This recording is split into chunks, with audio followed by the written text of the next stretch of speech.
Hello friends, good morning, जोहार। मैं doctor Anjana Singh, PG department Kolhan university में इतिहास विभाग में असिस्टेंट प्रोफेसर के पद पर कार्यरत हूँ। आज मैं पीजी सेमेस्टर 2 के बच्चों के लिए एक नया टॉपिक लेकर आई हूँ। इस टॉपिक का शीर्षक है ट्रिपल अलायंस, त्रिराष्ट्र संधि। त्रिराष्ट्र संधि जैसा कि नाम से ही स्पष्ट हो रहा है, 3 राष्ट्रों के बीच हुई संधियां। इन 3 राष्ट्रों में जर्मनी, ऑस्ट्रिया एवं इटली आते हैं। अब ये संधि जो 20 मई 1882 को हुई, आखिर ये क्यों हुई और इसका सिलसिला कैसे कैसे बनते चला गया, तो इतिहास के पन्नों को कुरूदने से हमें यह पता चलता है कि 1871 ईस्वी में ही त्रिसम्राट संधि, 3 राजाओं के बीच एक संधि हुई। इन राजाओं में, इन देशों में जर्मनी, ऑस्ट्रिया एवं रूस थे। आखिर त्रिराष्ट्र के पहले 3 सम्राटों के बीच जो संधि हुई, उसका क्या कारण था? तो हम देखते हैं कि 1870 में जर्मनी ने बिस्मार्क के नेतृत्व में सेडोवा के युद्ध में फ्रांस को पराजित कर दिया और जो अल्सेस लॉरेन का क्षेत्र, जो कि लोहे के लिए विख्यात था, उसे जर्मनी ने अपने अधिकार क्षेत्र में ले लिया। अब इसके बाद वो हमेशा भयभीत रहता था कि कभी भी फ्रांस उस पे अटैक कर सकता है। अपने जो अल्सेस लॉरेन का क्षेत्र है या फिर जो भी युद्ध हार जाने के रूप में जर्मनी ने उनसे लिया था, वो वापस उसे मांग सकता है। तो ऐसे सिचुएशन में उसने अपने चारों ओर एक मजबूत कड़ी बनाने का निश्चय किया। उस जमाने में विश्व में, यूरोप में जो सबसे महान शक्तियां थीं, उसके अंतर्गत ऑस्ट्रिया, जर्मनी, रूस, फ्रांस एवं इंग्लैंड थे। बिस्मार्क ने यह सोचा कि इन 5 राष्ट्रों में ना तो मुझे किसी से बैर करना है और ना ही किसी से मित्रवत व्यवहार करना है, परंतु ऐसा संभव नहीं हो सका। फिर उसने सोचा कि जो बिस्मार्क की राजनीतिक कूटनीतिज्ञता चल रही थी, उसके अंतर्गत उसने क्या सोचा कि क्यों ना किसी 2 ऐसे राष्ट्रों को अपने अधीन बना लिया जाए, ताकि बाद में जब कोई दूसरा राष्ट्र उस पर आक्रमण करता है तो ये 2 राष्ट्र उनके ढाल के रूप में काम आ सके। तो ऐसे ही सिचुएशन में उसने ऑस्ट्रिया और रूस के साथ एक संधि की और उसने फ्रांस को उस समय पूर्णतः अकेला छोड़ दिया। उसके साथ ना तो संधि की, ना उसकी किसी बातों को माना। अब ये जो 3 राजाओं के बीच संधियां हुई, इस संधि के आधार पर यह निश्चित हुआ कि फ्रांस के द्वारा किसी भी राष्ट्र पर आक्रमण करने पर, अगर वो जर्मनी पे आक्रमण करता है तो ऑस्ट्रिया और रूस का सहयोग करेंगे, अगर रूस पे आक्रमण करता है तो जर्मनी और ऑस्ट्रिया मिलके फ्रांस के विरुद्ध रूस की सहायता करेंगे। तो यह एक सीमा रेखा के रूप में बांधा गया। इस संधियों के अंतर्गत कुछ निर्णय लिए गए। ऐसे ही यह चलते चला, लेकिन 1878 तक तो सब कुछ ठीक रहा, लेकिन उसके बाद इसमें कुछ विसंगतियां आनी शुरू हुई। 1878 में बर्लिन का सम्मेलन हुआ। उस सम्मेलन में ऑस्ट्रिया ने जो रूस का पक्ष ना देकर, बर्लिन सम्मेलन में जर्मनी ने रूस का साथ ना देकर ऑस्ट्रिया का साथ दिया, जिससे दोनों के बीच मनमुटाव उत्पन्न हो गए। अब जो बर्लिन की संधि हुई, उसके बाद रूस वैमनस्यता का शिकार हो गया और रूस इस संधि से बाहर निकल गया।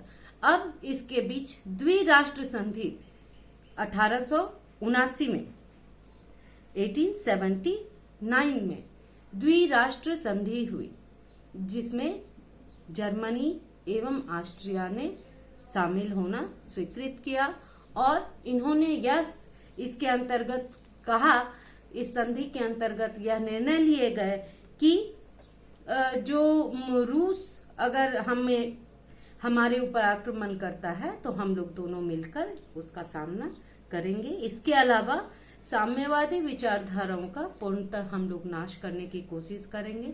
इसके अलावा जो राजतंत्रवादी देश होने के कारण राजतंत्र की प्रतिष्ठा पर कभी किसी को कोई आंच नहीं आने दिया जाएगा।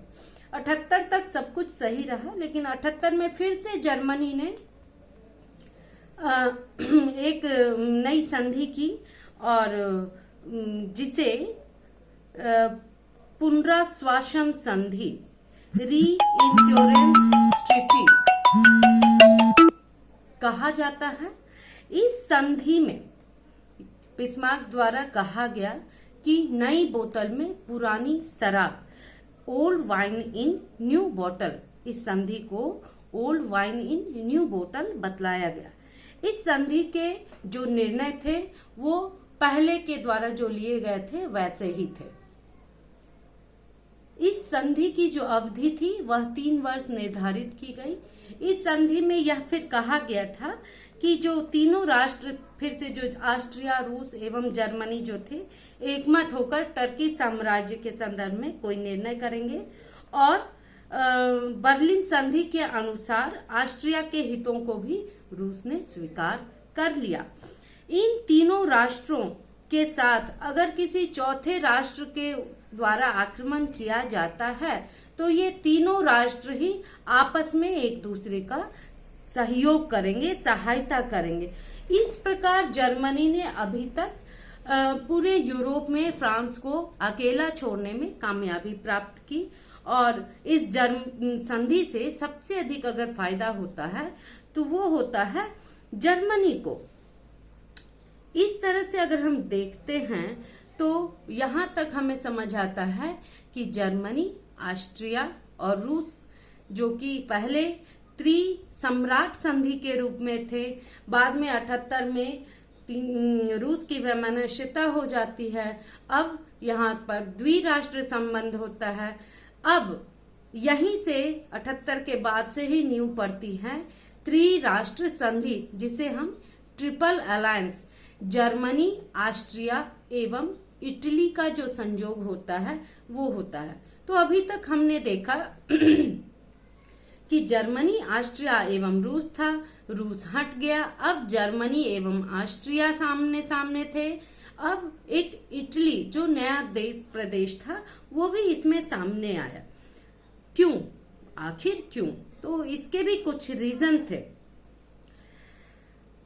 जो द्विराष्ट्र संधि था 1879 ईस्वी में, जो कि ऑस्ट्रिया और जर्मनी के बीच था, अब जब बिस्मार्क की नीति के द्वारा इटली को भी इसमें शामिल किया गया। जो ट्यूनिस के प्रश्न पर जो था, फ्रांस एवं इटली में अनबन चल रही थी, जर्मनी ने फ्रांस का साथ दिया।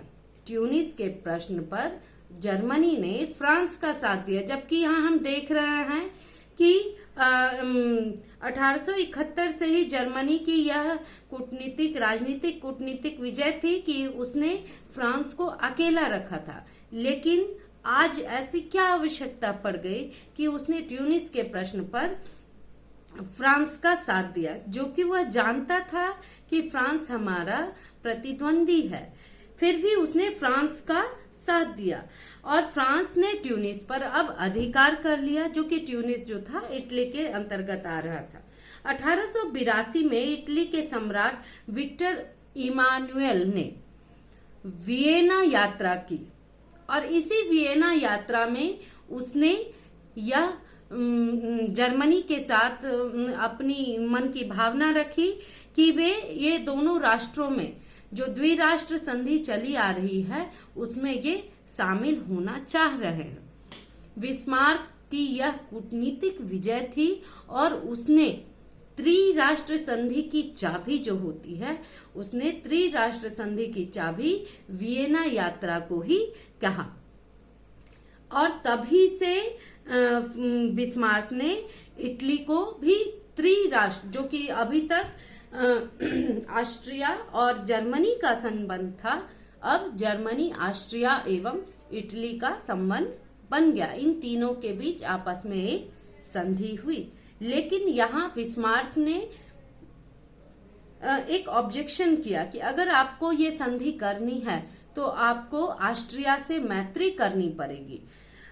यह इटली के लिए असमंजस की स्थिति थी, लेकिन फिर भी उसने ऑस्ट्रिया से मैत्री को स्वीकार किया और परिणाम स्वरूप 20 मई 1882 को इटली, जर्मनी एवं ऑस्ट्रिया के बीच ट्रिपल अलायंस, त्रिराष्ट्र संधि होना तय किया गया। अब जो इसके निर्णय थे, त्रिराष्ट्र संधि, यह जो थी ये 5 सालों के लिए थी, लेकिन यह इसमें कहा गया था कि 5 वर्ष में के बाद भी अगर सब कुछ सही रहा तो 3 वर्ष के लिए इसे आगे बढ़ाया जाएगा। और फ्रांस द्वारा जब इटली पर आक्रमण किया जाएगा तब इटली की सहायता जर्मनी करेगा। इसी तरह रूस द्वारा जर्मनी पर या ऑस्ट्रिया पर आक्रमण की स्थिति में इटली तटस्थ रहेगा, किंतु रूस द्वारा अन्य किसी देश की सहायता के आक्रमण करने की स्थिति में इटली, जर्मनी तथा ऑस्ट्रिया की सहायता करेगा। तो इस तरह से देखते हैं कि कुछ राजनीतिक प्रतिबंध लगाया गया और इस तरह से हर प्रतिद्वंदी देश अगर एक दूसरे के विरुद्ध युद्ध करते हैं तो जो त्रिकूट में शामिल देश हैं वे स्वेच्छा से इस युद्ध में अपने साथी देश की सहायता करेंगे। और यही है ट्रिपल अलायंस। आशा करती हूँ ये वीडियो आपको समझ आया होगा। धन्यवाद।